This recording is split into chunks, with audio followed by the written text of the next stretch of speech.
Install the app in the normal way.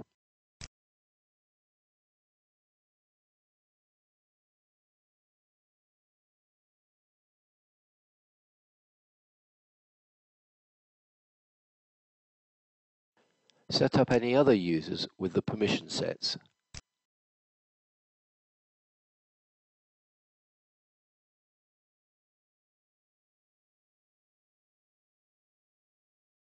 Choose the MTD for Accounting Seed app.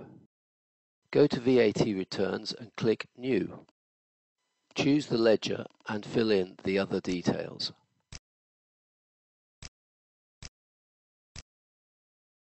You may need to add the VAT liability account to your chart of accounts. And click on Add New VAT Return. From the new VAT return record, choose VAT Return. Expand Admin Tools and click on Make Tax Groups and Rates. The tax groups are now set up and the configuration is complete.